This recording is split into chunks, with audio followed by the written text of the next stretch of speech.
Hello, and welcome to another episode of Crossing Bridges Talk Show. I'm your host, Larry Montgomery Sr. This is my co-host, Will. Will, introduce yourself. Good afternoon, everyone. I'm William Montgomery, and it's a pleasure to be here. And our special guest today, Nate Turner. Nate, please introduce yourself. I'm Nate Turner. I'm happy to be here. Thanks for the invitation. This week's topic is going to just be about fathers and sons. I can sit and talk about my relationship with my sons, um, my grandchildren, and my great grandchild children. Sorry, but it's not the same as having another father talk about his relationship with his son because we all have um, our own um, understanding of being a father. We've talked about that on this show from the perspective of, you know, I learned to be a father from my father. Unfortunately, my father was a part-time father, so I only learned half the story. And so I don't bring a lot to the table on some days. But, God places it on your heart, to do the best you can. And, we have a Bible that tells you a lot, but it doesn't tell you everything you need to know to be a good father, because we all sin.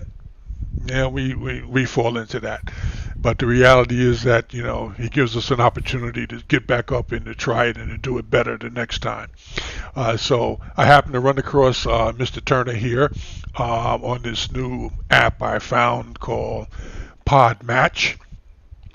And I'm going to try to use that to bring other brothers and sisters into the show to talk about their experiences from whether it's the female or the male side, because we're all in this as families. Every, family's family. Whether you got one sibling or no sibling, you're still a kind of going to be a part of a family somehow, somewhere, or whatever. And there's one thing that Nate talks about.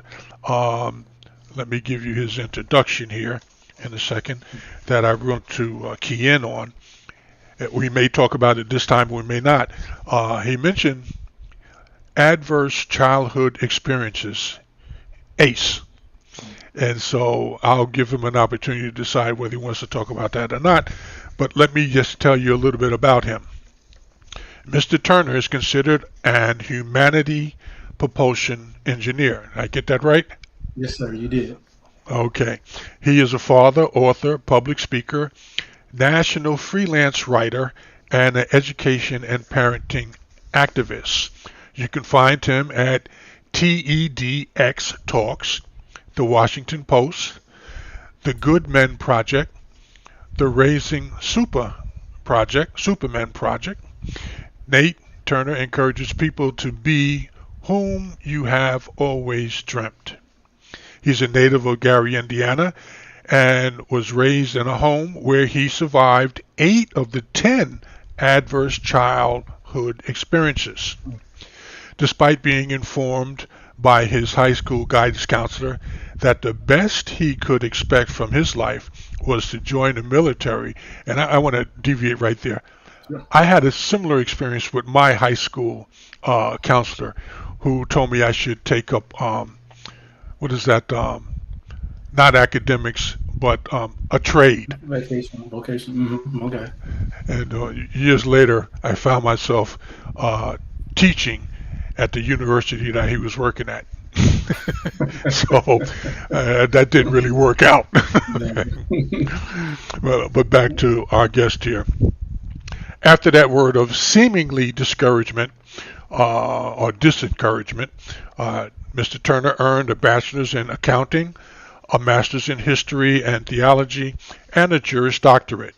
More importantly today, he is a father, a man who, like most dads, more than anything desires to give his child a life better than he had. With that mindset, he authored several books, became a serial entrepreneur who has successfully operated a financial services firm for over 25 years, among a number of other ventures. Those life experiences of sharing with his community now to accumulate, how to accumulate, grow, and transfer financial wealth resulted in his creating a backward design system of success, which is now his legacy for his children. Today, he shares the same process used to prepare his child to be intellectually ambitious, globally and culturally competent, and humanitarian driven.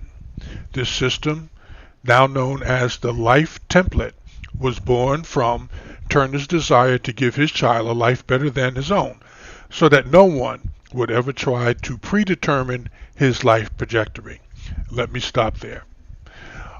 So we want to welcome you, Mr. Turner, and I want to give you the floor to talk about those things. But please enlighten us about the ACE, that terminology. All right, so I appreciate it. So first, I'm just going to be Nate. We're going to throw away Mr. Turner. I'm just going to be Nate.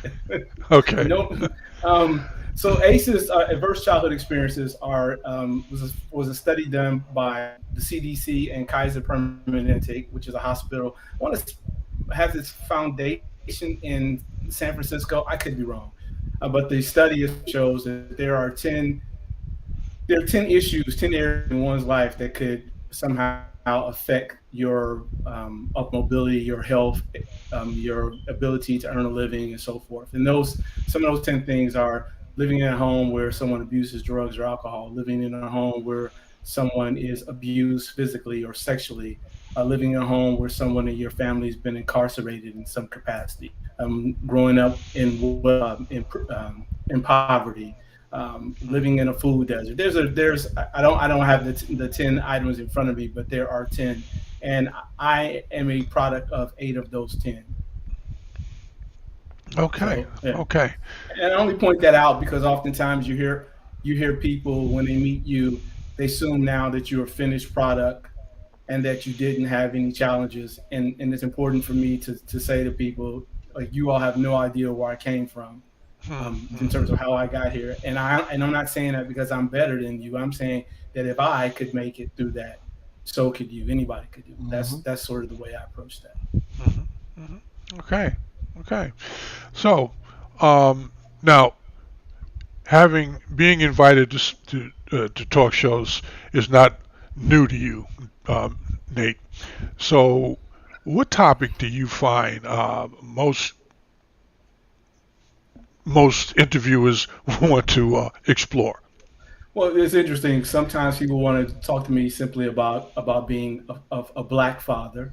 Other times, people talk to me about my experience in the financial services industry.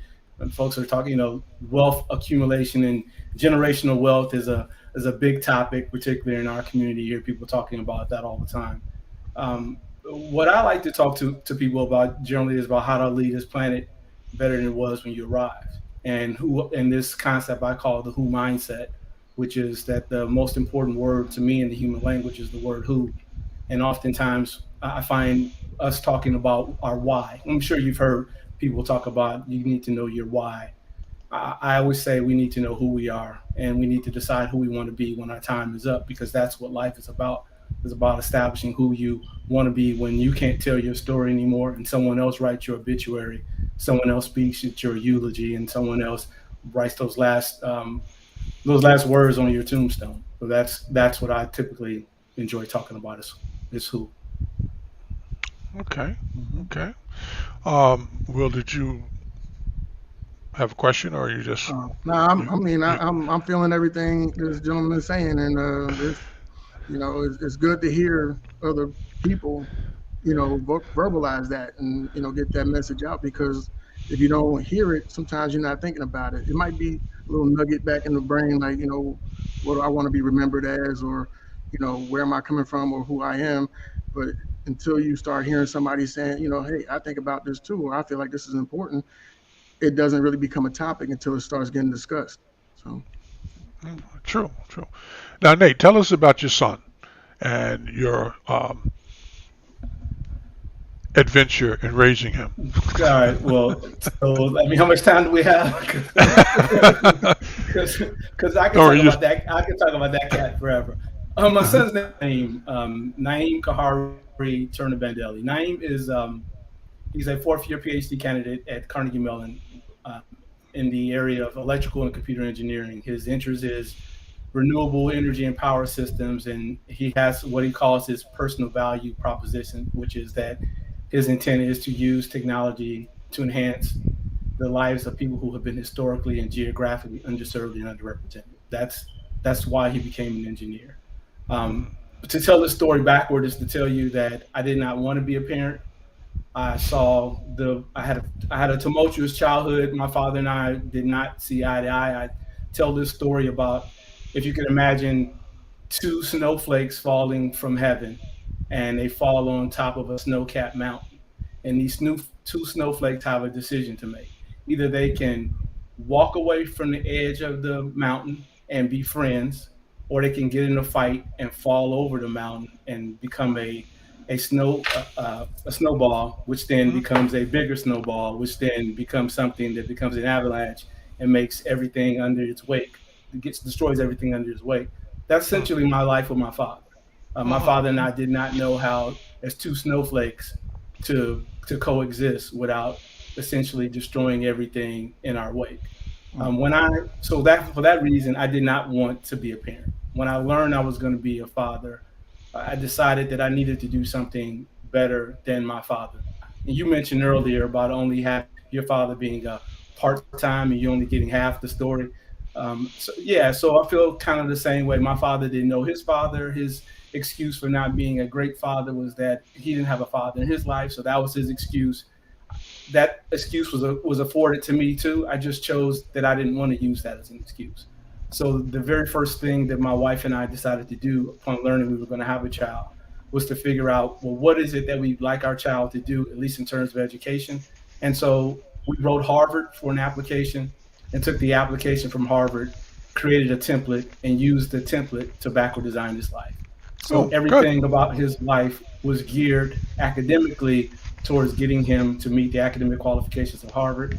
The other two things that you mentioned about being globally and culturally competent and humanitarian driven, we also found that in the Harvard application. Not only they want students who did well academically, they wanted students who were world citizens, and they wanted students who cared for something greater than themselves.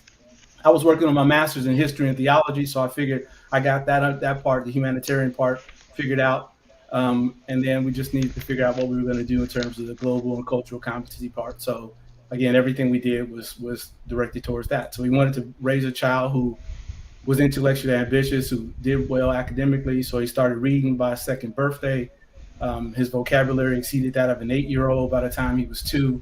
He was already speaking a little Spanish. This black kid who's neither one of his parents speak anything other than a, a not so good version of English, perhaps, and some Ebonics to raising a child who could speak 4 languages fluently, and then a child who also started his own foundation by the time he was 14. At 16, he packed his bags because he had finished high school, had already earned 33 college credits, tested in the top 1%, and decided to leave the country and move to Brazil to play chase his dream of playing professional soccer. That's just a little piece of it through 16, but that's a little bit about Naeem. Well, that you said a lot, and I take away a lot from what you just said. I mean, I know there's more to the story, but just to step back for a second, we talk about the pathology in the black community. It is not our nature to be part-time parents. We have kind of grown into that by way of suggestions, by the way of people just pounding at us saying that this is the way it should be, or this is the way you are and the way you're supposed to be, type of a thing. But the reality is that the family unit consisting of a mother and a father and a child or children is a part of our DNA. You know, um, no, there's not an excuse for not being the parent and being there. But I understand that the challenges may be overwhelming if you don't know better. If you don't know better because you didn't learn better, um, that's a challenge. As I said earlier, my father was a part-time father for different reasons. Um, my mother, you know, and him did not really understand what marriage and parenthood really meant. Now, my mother came from a household with 9 other children Mm. in the South. My father came out of New Orleans with no other children, you know, but, his father, kind of kicked him to the curb at age 18, and, he's kind of on his own. He was accused of trying to date his father's girlfriend. So you're like, how does that work? You know?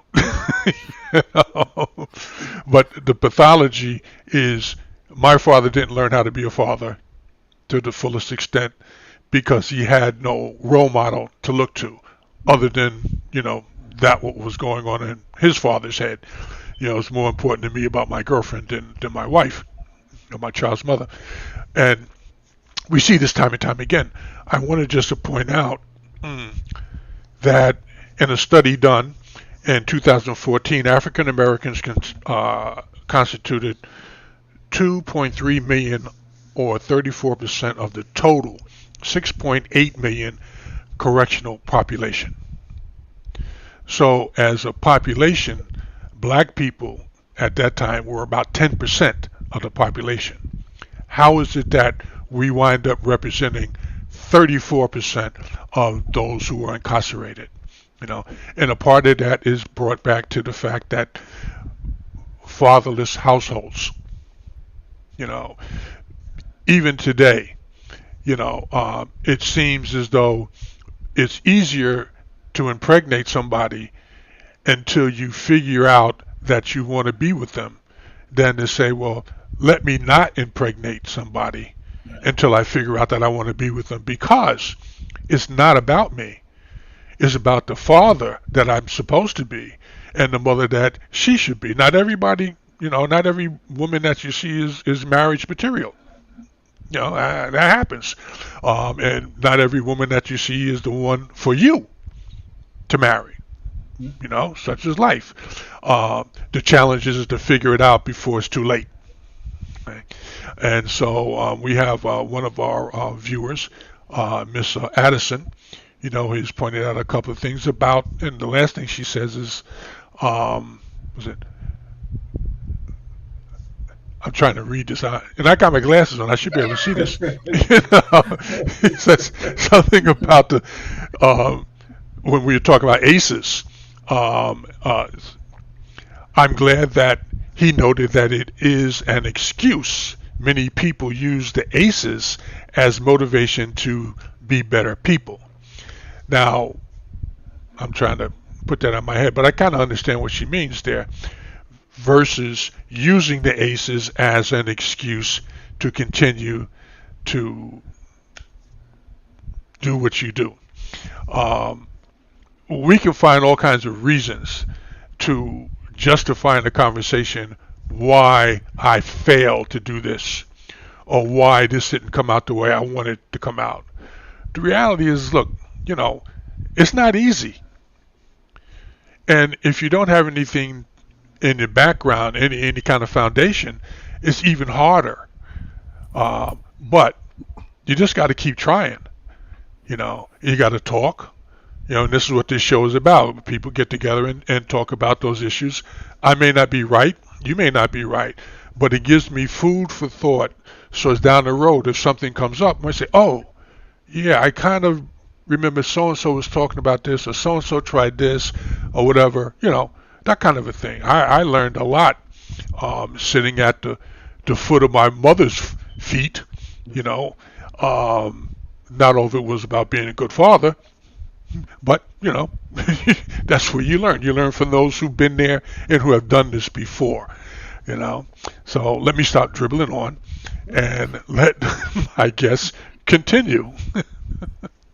So, what do we want me to continue talking about some of the childhood pieces, or I can tell you this? So, my son has 4 names.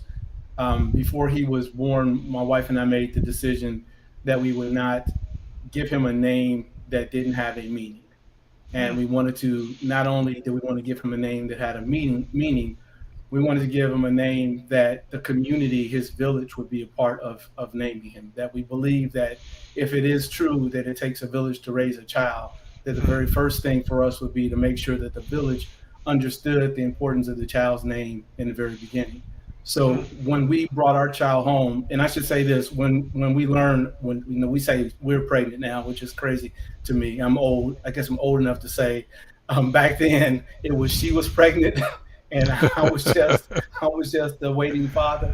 uh, Um, we decided we didn't want to know if we were having a boy or girl, so we chose to pick 10 names that we thought might be names we would want for our child. We also made the decision that we were going to eliminate my original last name, which for us was a slave name. And if we were going to be a free people, we wanted to get rid of that name and choose a name of our own. So we looked for a name, and that name is a Yoruba name, and it's Bandeli, which means born away from home. So we knew in the very beginning that the child's last name was going to be born away from home to represent they were born away from the homeland. My mother dissuaded me from getting rid of the name Turner. She says, you're going to break off the connection. He'll never know who his folks are. And and she's right, because part of me was bitter. And so getting rid of Turner was a way of getting rid of my father, which in hindsight, my father's no longer here. I'm absolutely happy that I did not make that decision. So now we're waiting to find out if we're having a boy or a girl. We on June 27th, this young man is born. We don't give him a name. We wait 8 days. We watch his characteristics, his personality. We have the villagers come over and take a look at him and get to know him and hug him, spend time with him. And on the eighth day at midnight, we go outside and we have a naming ceremony, and we name him Naim, which is Arabic for benevolent, and Kahari, which is Swahili for kingly, and his full name becomes Naim Kahari Turner Bandeli, which means he is a benevolent king despite being born from slavery and born away from home. wow, wow.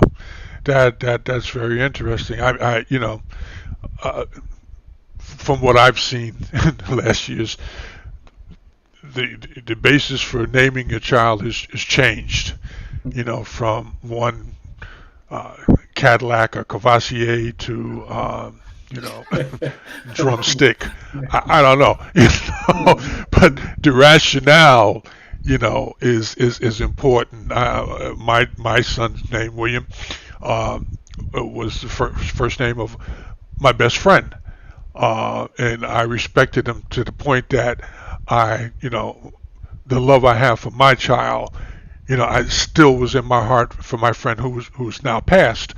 But just quickly, when I was a teenager, I wasn't, the biggest kid, the toughest kid or whatever, and the neighborhood, would kind of take, take advantage of you.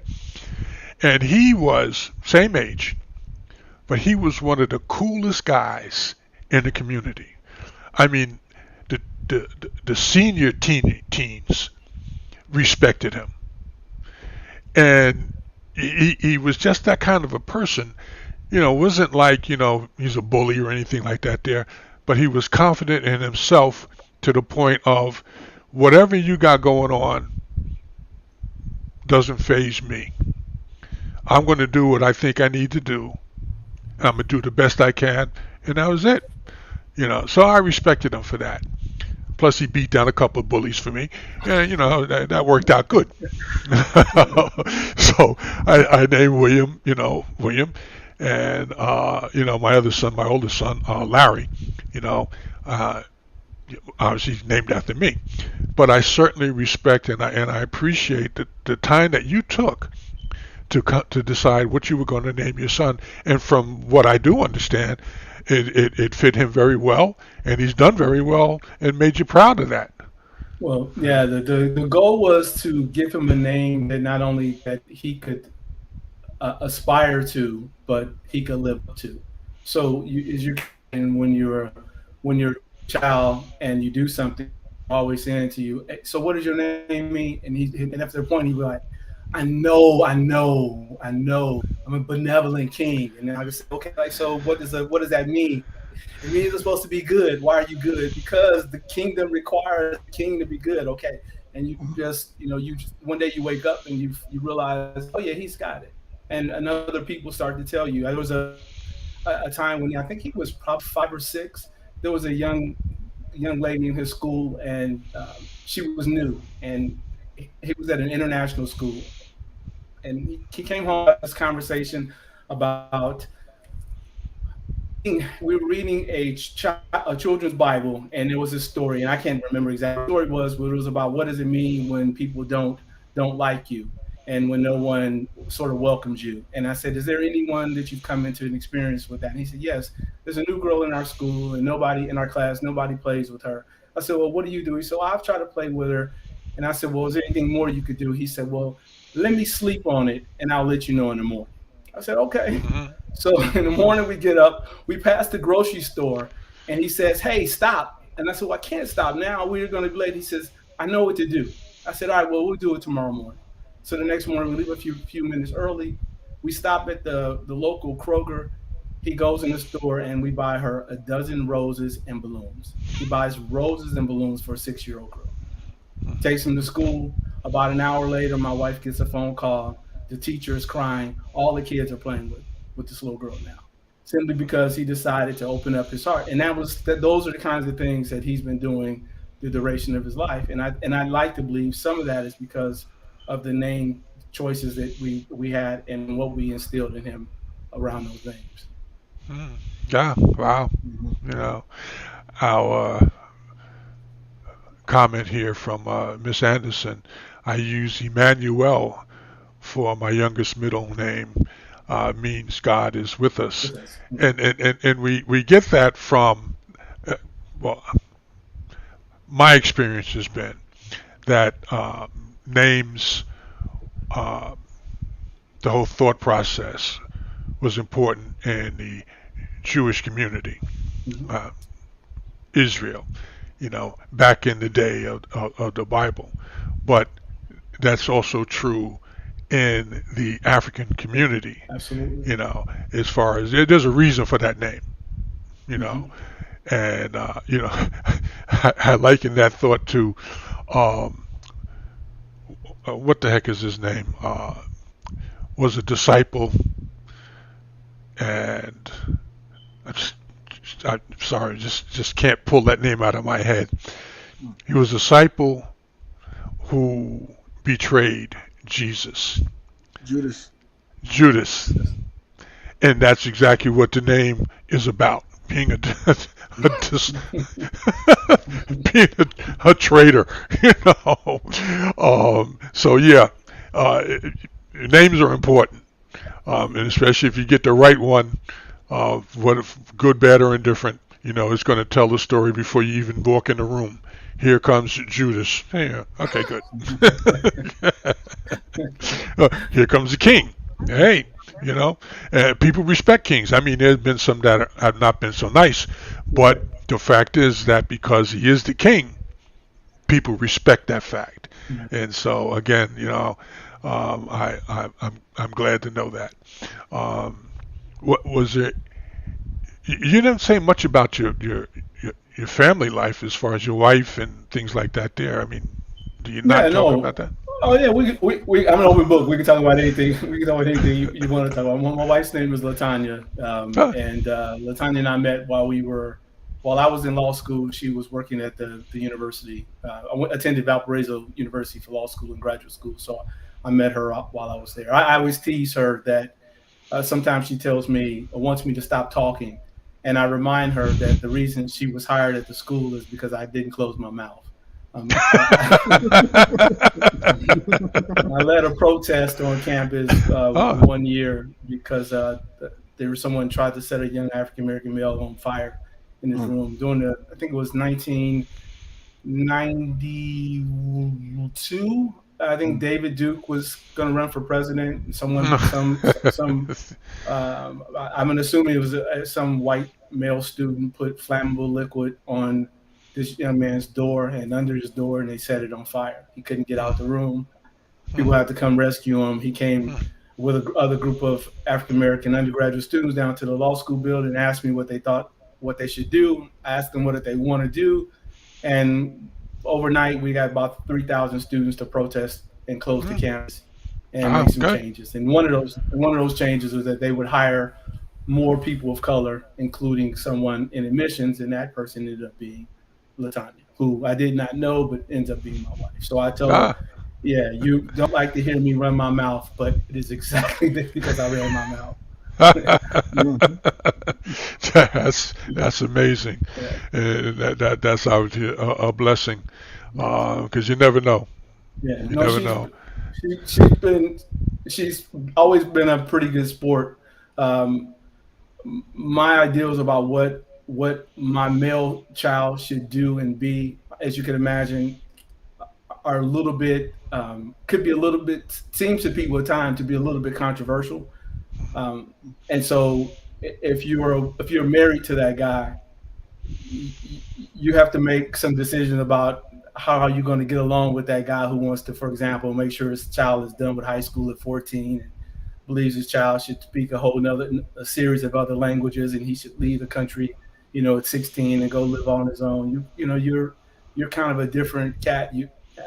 Today when people talk to me, they think it's great. When you look at his life now, people say, "Oh wow, that's phenomenal." But when you bring home a baby with no name, when you decide to throw away your family's name to pick a name that you don't have any real connection with other than to say it's a name from a nation in Africa, those things are not always well received, not even by your immediate family. And then you have a partner who decides, okay, I'm with it. We'll see what happens, and so far so good. That's good. As you were talking about your relationship with your father, um, it just reminded me of mine in his later years before he passed. Um, my siblings did not speak kindly of him when he died, and I could not at that moment, you know, justify what he did or did not do. But the one thing that the Lord placed on my heart, and I know it was him because it wasn't something that I thought about. He did the best he could. You know what I mean? Sometimes even when you're wrong, if that's the best you got, for whatever this reason is, that's the best you got. You do what you got with what you got. You know, if you had no father in your life for most of your life, you fake it. I mean, I watched a lot of Ozzie and Harriet back in the days, and the father always did the right thing, but he didn't always face the challenges that we face today. It wasn't a day that he didn't have a job. It wasn't a day that he faced the house being foreclosed on and being put out in the street. Wasn't a day that he faced being arrested and put in jail for something he didn't do. Right. All right. So you only get part of the story from TV. Okay. But when you sit and you talk with other people and you hear what they've done and what decisions that they've made, good, bad, or indifferent, at least you have something to work with. Something to work with. Yeah. And I definitely want to tell you, Nate, that I appreciate what you've done for your son, and the fact that you're willing to talk about it. Because a lot of people, we're all focused on what we got going on in our head, not about what somebody else is. And then we're only living by what we got in our head, you know.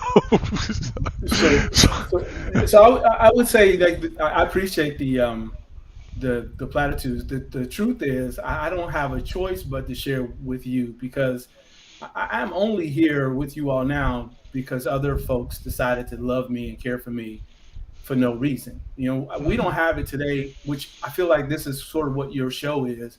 It's an extension of what we used to have as a community, which was a physical community where I could walk across the street, I would imagine, back in the day, and I could walk over and have a conversation with you. And William could walk over and have a conversation with me. Regrettably, we don't live in the same communities the kind of way that it was when I grew up in Gary. So Mm, even when my father was unable or unwilling to father me the way that I needed to be fathered, there were other fathers in the community that said, "Hey man, come on over here. Let me have a talk with you. Hey mhm, man, come over here. This is probably what your father's going through. I know it's not right. I know it's not right, but you're better than what your father says to you right now. Don't worry about that. He just mhm, doesn't know how else to express it." Um, I call those people today, and it's a part of what we teach. Is we call those people part of what I call my starting five. That if it wasn't for five, but for five people in particular during my high school years, specifically from my end of my sophomore year to my senior year in high school, I would not have gone to law school. None of the stuff that I've accomplished would have been possible, but for those people deciding for no reason whatsoever to just love me like I was their own child. mhm. And so I feel like when you say thanks for sharing, this is the only way I can repay any of them because they're all gone, all but one. Wow, wow, yeah. Sharing is a good thing. Doesn't cost you anything, No, you know, and you ain't got to pay for anything. I think your son said time. I think your son said it costs time, and we're okay with giving away our time. Yeah, yeah, yeah. And It I throw a will. little something in the pot. Sure. Um, being able to speak power to people, that's something that we don't see or we don't do enough of. You always hear negative stuff. I don't like this person. I'm not going to talk to them. I'm not going to do this. Or, you're speaking ill of, your neighbor that looks just like you. And that stuff, that's negative energy that's being absorbed by the children around you, the young folks around you. And it's like death to the community. We're not, like, what he did was he had people speak power into this man right here. There's great man. I'm gonna say you're great because not everybody's gonna do that for their child because they don't like what you did. You took your your end game, your end goal with your son, and you looked at it and you backwards plant, which some people they do that to have a good job or to get material things or whatever. But you took it to another level and said, what, this is my son, this is my legacy, this is my future, this is the future of the world, this is important, I'm gonna do this, and I want him to be the best that he can be. And that started with you. Well, it started with the people that got you on the right path. Absolutely. So it's just a generational chain that's going to keep continuing as long as we speak this and replicate that. Hopefully, there'll be more young men doing the similar things. They can't do the exact same thing because it's not their mission to do the exact same thing as your son. But if we replicate that and get that out into the world, hopefully, things will get way better for people. They'll be able to see that, look, this world does not define me. I make my future. I can get this education. If you don't want to give it to me, I can go find it somewhere else. There's somewhere else I can pick up this book. I can talk to these people. I can, do whatever. But we got to start speaking power to each other and not, some of these, like, I mean, it's hard to be around people and then you're like, well, I don't really like that person, you know. But even if you don't like that person, there's no reason to speak ill of them, or you can still speak power. Look, hey, look, we don't see eye to eye, but I wish you the best. I mean, you know, at the end of the day, if that person wishes this person the best, they wish me the best, you know what? Hey, I can't be mad at them. I'm like, okay, I just don't agree with what they do or what they say, but they're not wishing me any harm. They're speaking power to my kids. They're speaking power to my neighbor. We're all, I mean, we'll be much more happier, as Yeah. far as, and then we can focus on the hard things in life because life is hard, Yep. you know, Absolutely. I digress. No, no, you're good. I appreciate it. Yeah. You're spot on. I mean, that's the goal. I have again peers who talk. So I work, as I mentioned, during the day. I work in the financial services industry, and oftentimes I hear a lot of us talking about generational wealth, and I try to. And we don't have to. I don't want to deviate from that too much, but I try to remind people that wealth is finite. There is no infinite amounts of wealth. Like right, when someone says the richest man in Babylon, that means that person had all the wealth, and that means the masses of people had nothing. So when we start talking about generational wealth, what we're sometimes talking about as I'm not just talking about black people, but Hmm. what we're sometimes talking about is doing to our own people the very thing that we so hate other groups to do to us. So I Hmm. didn't want to raise a child whose focus was on financial wealth. I want my child to not owe anybody. Like, to Hmm. me, that's if I don't owe anybody, that's freedom for me. I don't have to have all the wealth in the world. To what end? To have, because what the way I understand wealth is that for there to be haves, there's a whole lot of have-nots that you stand on top of. And Hmm. so I wanted to raise someone who understood that his responsibility was not to the people at the top.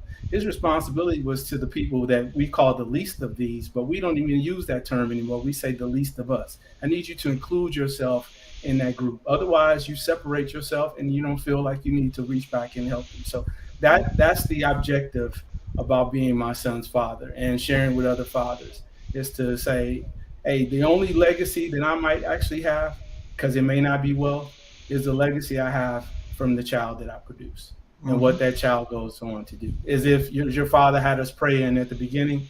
If I look at that text, that old text, it says so and so begat so and so begat so and so. Well, the only reason that the original so and so is remembered because of some of the people they begat did something that was good. So the only way y'all may ever remember me is if I do the right things with Naeem, and Naeem goes on to do something great, and then y'all say, "Oh yeah, that was your daddy. Oh yeah, we had him on the show once upon a time." No, I think that the priorities have to shift back to what actually makes sense. You know, one thing that we all know is that I don't care who you are, you came here with nothing. Now, somebody may have had something for you, or somebody may have put something in place for you, but you had nothing when you came, and you're Mhm. not going to take anything out of here when you go. Yeah. But the time that you spent here is not about how much money you made. People are going to remember you. It's for how much good you did. Yeah. Who did you help? Where did you where did you make a difference? Sometimes it doesn't. You don't have to be a PhD to make a difference. Yeah. Yeah. Sometimes it's just a kind word. We talk in the Bible. They talk about the widow's mite. She gave the last that she had, and the man standing across from her was rich. He gave his 10% at that particular time, and he's, oh, I'm all that God. No, it's not about what you got. It's what's in your heart that makes the difference for people. A woman gave her last because she thought that was more important to help the church than it was to be a burden on the church. Just because I got influence, and I do the right thing all the time in my head. One thing the Bible tells you, those things in your head don't necessarily need to come out your mouth. You know, you need to watch what comes out of your mouth. You know, but anyway, um, having a good word, having the sincerity in your heart that I'm doing the best that I can. I'm trying to pick up those things that along the way that make sense, that are going to help somebody. And Nate, you've done that. You picked up those things out of your own life and said, look, I looked at this. This doesn't really work well. Let me do something else for my child. You know, Mhm. and those things that you did do came together and were a blessing to him, and I'm sure it's going to be a blessing to his family, his children, and to the people that he associates with. We talked earlier about the conversations people have. William was talking about, sitting around and calling this person that and this person that or whatever, whatever. We have to change that dynamic. We know for a fact that people who are wealthy, have different kinds of conversations. Mhm. They don't talk about, well, I just got these $300 Converses on, these Jordans. They talk about, yo, listen, I'm getting ready to put a few dollars over here into this IPO. I hear that it looks like it's going to do well.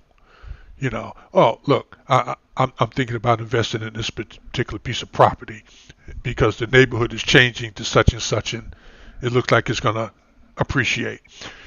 Have conversations like that. How am I going to improve my situation? Not how am I competing in this my situation. Just because I got on $300 sneakers, who cares? Can you lay up? Can you shoot a jumper? No. You might as well buy some skips for $8 and you'd be fine. You can't play, and that's it. But it's a process that we have to change. We've become. Excuse me. Let me stop because I'm losing my voice. I Will, heard that happen on your last episode. yeah, You have to do something about that. the enemy just gets busy in my throat. You don't want me to say what I got to say, but that's okay. Looked like William was going to say something. He didn't open his mic. Yeah, William's my guy. He always has something to say. Go. Thank you. I thought I was live, but I was on mute. But yeah, I mean the piggyback off what you were saying is, we definitely have to change that dynamic in the conversation, and because it seems like negativity gets more popularity. The more popular it is, oh, it's negative, it gets a lot of views. Matter of fact, I was just at an establishment today, and there was a video of an altercation going down in the neighborhood grocery store. And it's on Facebook. Everybody's watching the views, but you know, ain't nobody watching anything positive. It's like that negative energy gets is attractive. It's like, oh well, I need to watch this because it's entertaining. It's this, that, and the other. It's different than my norm, or what have you, and it's not really edifying. Me as an individual, but it's just a distraction to keep me from focusing on what my mission may be. Yeah, yeah. We have Miss Addison is saying yes. We don't talk enough about being financially elevated. Nate, we're going to definitely need to have you come back and talk about that financial wealth and some of the strategies that you've picked up over the years, and hopefully somebody will pick up something from what you say that's going to help them and their family and their neighborhood. You know, but we're going to come to a close here. Only because I need to put commercials in this 1 hour show that might make me some money. You know. And there it is. I mean, the truth is the truth. But anyway, I want to thank you, Mr. Turner, for coming on and participating. And I definitely want to have you come back when you have time. And we want to keep in touch anyway, because I think you're the kind of person that I should be in touch with. Okay. Well, thanks. And I'm Nate, remember, and you can call me anytime. I'll be happy to come back. I'll be happy to come back. I have to come back because otherwise you judge me a hypocrite. I said in the beginning, what's most important to me is who, and I want to just end with that, which is who did I help, who did I serve, and who knew their life mattered because of an interaction with me. This could be my last time having an opportunity to talk to you all, and I hope that you feel like you knew that your life mattered. I hope you feel like that I helped in some way and I served in some capacity by having this discussion with you. You did, and we appreciate it. I appreciate you. Okay. Will, you want to do your announcement? Yeah. All right. Everybody would like to say we thank you for watching and viewing us. If you would like to recommend topics for us to discuss, or if you would like to be a part of the panel, please send a comment, and we look forward to hearing from you. And thank you for watching. And we'll see you all again next week, God willing, and the creek don't rise. And the creek don't rise.